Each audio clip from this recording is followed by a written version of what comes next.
Welcome to application of calculus with the face of mathematics.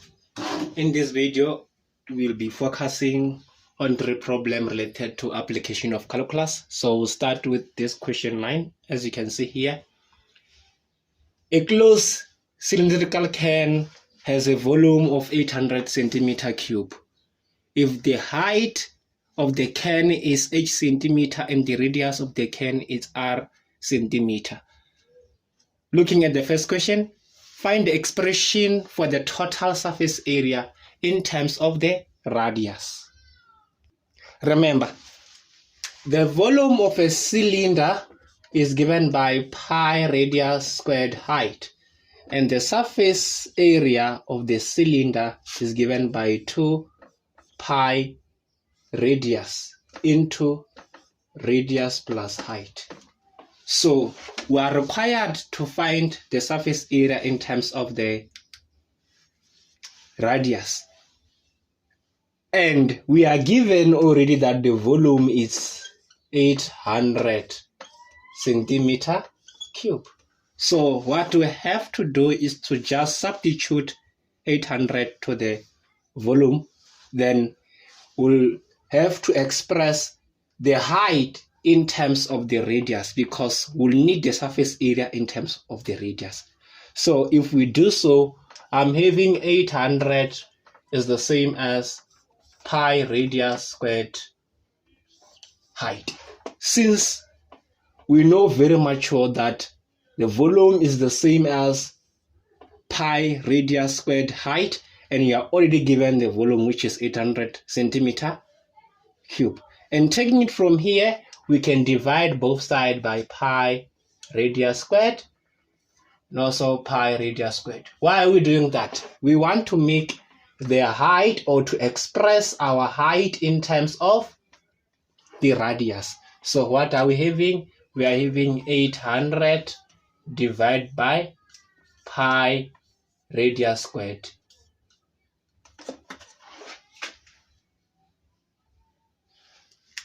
And this height, we are going to use it on the surface area. We'll replace where we see the height by 800 over pi radius squared.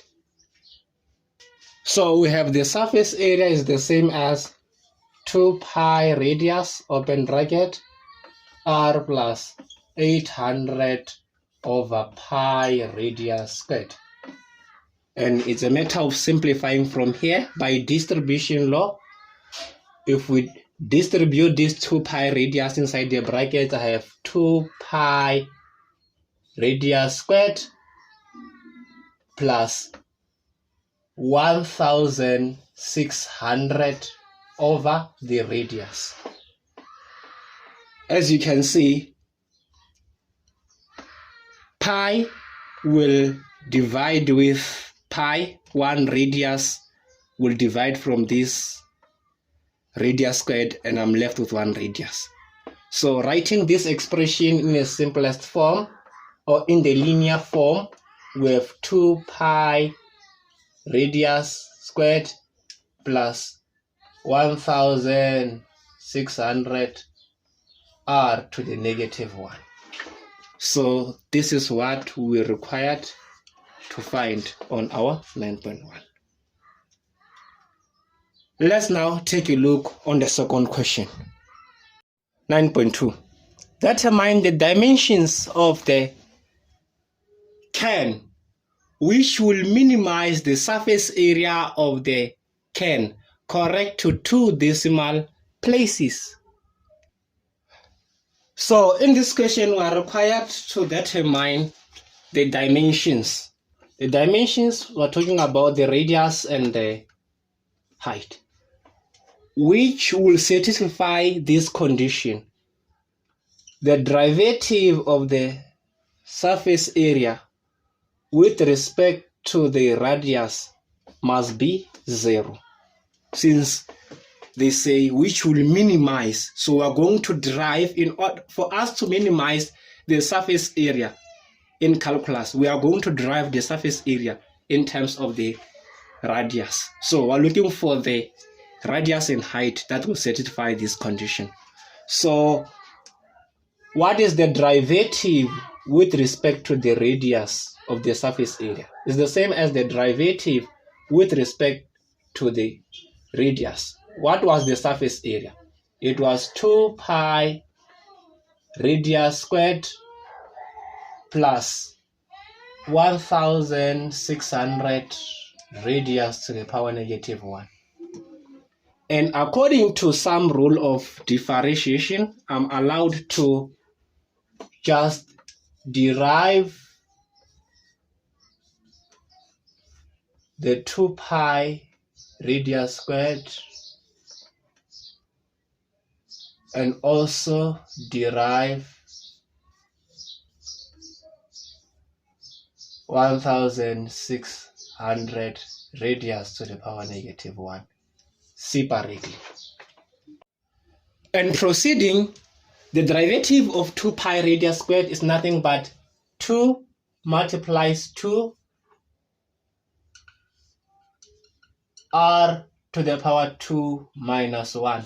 By the power rule of differentiation, we'll also apply the same rule for the derivative of 1600 radius to the power negative 1. So if we do so, we're having negative 1 multiplies 1600 r to the power negative 1 minus 1. So the derivative of the surface area with respect to the radius is nothing but 4 pi radius minus 1600 r to the power negative 2. And equating this to 0, we have 4 pi radius minus 1600 over r squared is the same as 0. Now I want to find the value of the radius. From here, I have 4 pi radius is the same as 1600 over the radius squared.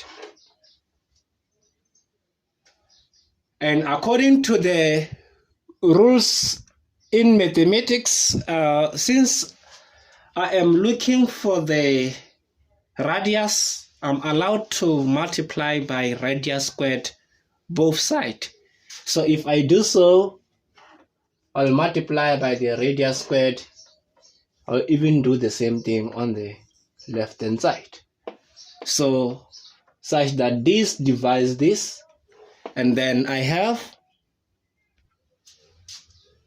4 pi radius cube is the same as 1600. Since I'm interested in finding r, I'll also have to divide again by 4 pi both sides, so I can make r the subject of the formula. Then I have r cube is nothing but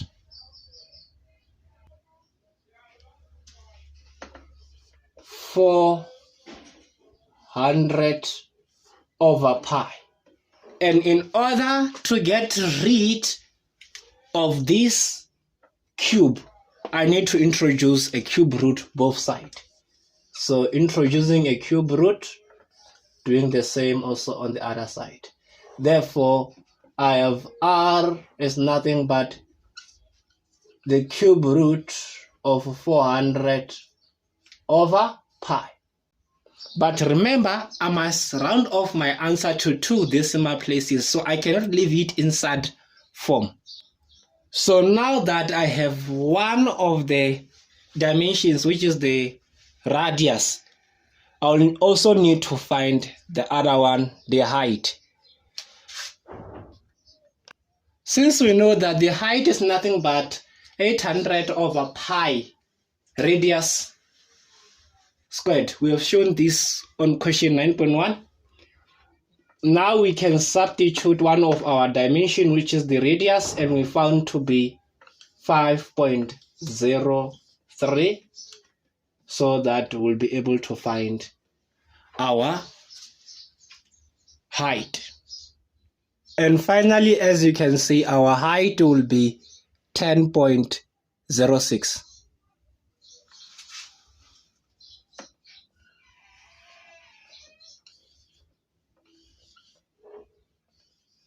And that's it for 9.2.